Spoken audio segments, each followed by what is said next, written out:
2-3 రోజుల క్రితము ఎన్నికల కమిషను అనెక్షర్ 7 రిలీజ్ చేసింది. ఆ అనెక్షర్ 7 చూస్తే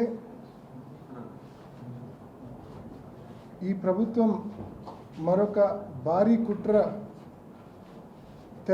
కుట్రకు తెరతీసిందనే విషయము స్పష్టంగా అర్థమవుతుంది.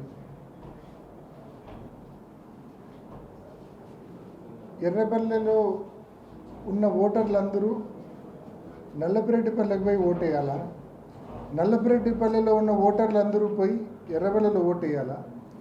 నల్లగొండవారిపల్లె ఏదైతే మొన్న పెద్ద గొడవ జరిగిందో ఆ గ్రామం నల్లగొండవారిపల్లెలో దాదాపు 600 పైచిలుకు ఓట్లు ఉంటే ఆ 600 పైచిలుకు ఓటర్లు అందరూ నల్లపురెడ్డిపల్లెకు 4 కిలోమీటర్లకు ట్రావెల్ చేసి నల్లపురెడ్డిపల్లెలో ఓటేయాల్సిన పరిస్థితి. అదే నల్లపురెడ్డిపల్లె వాళ్ళందరూ మళ్ళా నల్లగొండవారిపల్లెకి వెళ్ళి ఓటేయాల్సిన పరిస్థితి. అంటే ఈ మాదిరి విధానం ఎందుకు తీసుకొచ్చినారో అర్థం కాని పరిస్థితి. అదే 2021లో ఏదైతే ఎంపీటీసీ జెడ్పీటీసీ ఎలక్షన్లు జరిగినాయో అప్పుడు ఏ గ్రామం ఓట్లు ఆ గ్రామంలోనే, అంటే ఇప్పుడు ఉదాహరణకు నల్లగొండవారిపల్లి వాసి ఎవరైనా ఆ 650 మంది ఓటు వేయాలనుకుంటే వాళ్ళ గ్రామంలో ఉండే పోలింగ్ బూత్కి వెళ్ళి ఓటేస్తే it is hardly about 100 to 200 metres. కానీ ఇప్పుడు ఈ ఎలక్షన్లో ఆగస్టు 12వ తారీఖు వాళ్ళు ఓటు వేయాలంటే 4 కిలోమీటర్లు ప్రయాణం చేస్తేనే ఓటు వేయగలరు. ఆ 4 కిలోమీటర్లలో ఈ మధ్యనే మనం చూసినాం నల్లగొండవారిపల్లెలో హత్యాయత్నం ఏ స్థాయిలో జరిగిందో, కార్లు ఎలా ధ్వంసం చేశారో, పెట్రోల్ క్యాన్లు తెచ్చి కార్ను తగలబెట్టే ప్రయత్నం ఎలా జరిగిందో, మనుషుల తలకాయలు బోలుగొట్టే ప్రయత్నం ఎలా జరిగిందో, ఇనుపరాడ్లు హ్యామర్స్ ఏ రకంగా వాడినారో ఇవన్నీ మనం చూసినాం. మరి ఆ 650 మంది ఓటర్లు ఏ ధైర్యంతో ఎలా సేఫ్గా ఈ 4 కిలోమీటర్లు ప్రయాణం చేయగలరు చెప్పండి? వాళ్ళ ఊర్లోనే పోలింగ్ బూత్ ఉంది, వాళ్ళు అక్కడ ఓటు వేయాల్సింది పోనిచ్చి ఈ మాదిరి విధానం తీసుకొని రావడము. అంటే ఈ మాదిరి ఎక్కడన్నా మనము పోలింగ్ బూత్స్ షిఫ్ట్ చేయడం చూసింటాం సౌలభ్యం కోసం. మనం చాలా చోట్ల ప్రతి ఎలక్షన్లో పోలింగ్ బూత్స్ షిఫ్ట్ చేయడము చూస్తూ ఉంటాము సౌలభ్యం కోసం, ఓటర్ల సౌలభ్యం కోసం. కానీ ఇది రివర్స్. పోలింగ్ బూత్లు అలానే ఉన్నాయి అన్ని ఊర్లలో, కానీ ఓటర్లను షిఫ్ట్ చేసినారు. నల్లగొండవారిపల్లె ఓటర్లందరినీ నల్లపురెడ్డిపల్లెకి షిఫ్ట్ చేసినారు. నల్లపురెడ్డిపల్లె ఓటర్లందరినీ కొందరిని ఎర్రపల్లెకి షిఫ్ట్ చేసినారు, కొందరినేమో నల్లగొండవారిపల్లెకి షిఫ్ట్ చేసినారు. అంటే ఇది అబ్సల్యూట్లీ అర్ధరహితం, మోస్ట్ మీనింగ్లెస్. మరి ఎందుకు చేశారనేది ఇంకా ఆలోచన చేస్తే కన్నా కేవలం పోలింగ్ శాతం తగ్గించాలా, 4 కిలోమీటర్లు నిజంగా సేఫ్గా వచ్చే పరిస్థితులు ఇవాళ లేవు కాబట్టి చాలామంది ఓటు వేయడానికి రాకపోవచ్చు. ఆ అడ్వాంటేజ్ టీడీపీ బహుశా పోలింగ్ బూతులను పోలీసులను అడ్డం పెట్టుకుని ఏమైనా అడ్వాంటేజ్ తీసుకునే ప్రయత్నం చేయడానిక, దేనికోసం మరి ఈ మాదిరి? నిజంగా it is the duty of the election commission to ensure that every citizen comes and votes. ప్రతి ఒక్కరూ వచ్చి ఓటేసేటట్లు సౌలభ్యం కల్పించాల్సిన బాధ్యత ఎన్నికల కమిషన్ది. కాబట్టి ఇవాళ అదే ఎన్నికల కమిషన్ మరి ఇవాళ ఈ రూలింగ్ పార్టీ ఇన్ఫ్లుయెన్స్లో ఇంత ఘోరంగా ఇప్పుడు 600 దీని ఇంపాక్ట్ ఎంతమంది మీద ఉంటుంది అంటే 6 పోలింగ్ బూత్స్ మీద ఇంపాక్ట్ ఉంది. ఇప్పుడు నేను చెప్తా ఉన్న ఇంపాక్ట్ 6 పోలింగ్ బూత్స్ మీద ఉంది. అంటే 3900 ఓట్ల మీద ఉంది.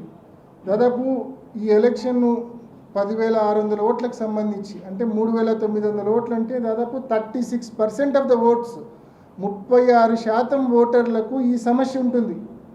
తన ఇంటి పక్కనే పోలింగ్ బూత్ ఉంటుంది, కానీ అక్కడ అతనికి ఓటు ఉండదు. అతను ఒక 4 కిలోమీటర్ల ప్రయాణం చేసి ఓటేయాల్సిన పరిస్థితి. ఇంత అధ్వానంగా అనెక్షర్ 7 రిలీజ్ చేయడము, ఓటర్ లిస్ట్ రిలీజ్ చేయడం అనేది ఎంత అన్యాయం అనేది ఒక్కసారి ప్రతి ఒక్కరు ఆలోచించండి. ఓటర్ లిస్టులు అనేటివి ఒక 2 వారాల క్రితమే మేము కలెక్ట్ చేసుకున్నాం, కానీ ఓటర్ లిస్టుల్లో ఈ మాదిరి డిస్క్రిపెన్సీ మాకు అర్థం కాలేదు. కానీ ఎప్పుడైతే అనెక్షర్ 7 అనేది 2 రోజుల క్రితం రిలీజ్ చేసిందో అప్పుడు ఈ తెలుగుదేశం ప్రభుత్వం యొక్క కుట్ర బట్టబయలైంది, ఎక్స్పోజ్ అయింది వీళ్ళ కుట్ర.